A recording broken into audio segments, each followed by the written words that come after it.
নমস্কার বন্ধুরা, রাধে রাধে। তোমরা সবাই কেমন আছো? আশা করছি ভালো আছো।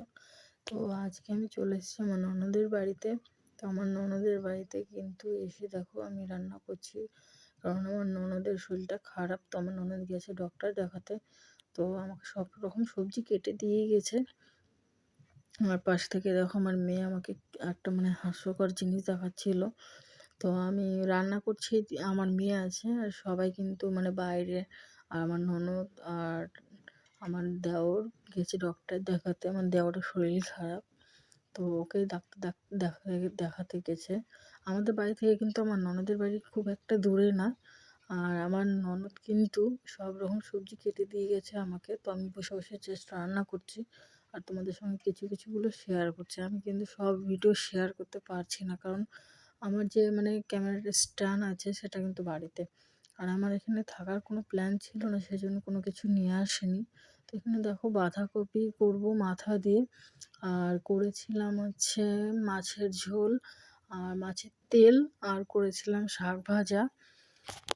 পরে চলে গেছিলাম কিন্তু রুম ফ্রেশ করতে। তো রুমটা দেখো খুব অবস্থা খারাপ।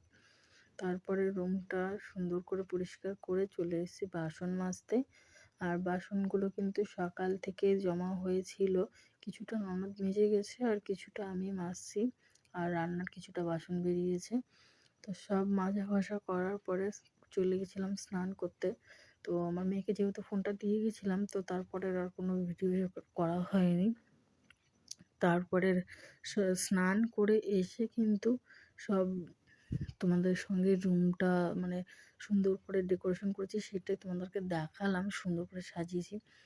তো তারপরে কিন্তু আমরা খাওয়া দাওয়া করে আমি গিয়েছিলাম ঘুমিয়ে। আমার ননদ তখনও কিন্তু আসেনি, ডক্টর দেখিয়ে 7টার সময় এসছে বাড়িতে।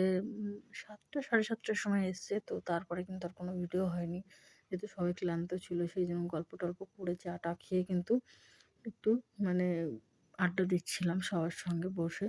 সেই জন্য আর কোনো ভিডিও করা হয়নি। তো আমার ভিডিও তোমাদের কেমন লাগে অবশ্যই জানিও। আর আমার এরকম ছোট ছোট ভিডিও দেখতে অবশ্যই লাইক কমেন্ট সাবস্ক্রাইব করে দিও। রাধে রাধে বন্ধুরা, গুড নাইট।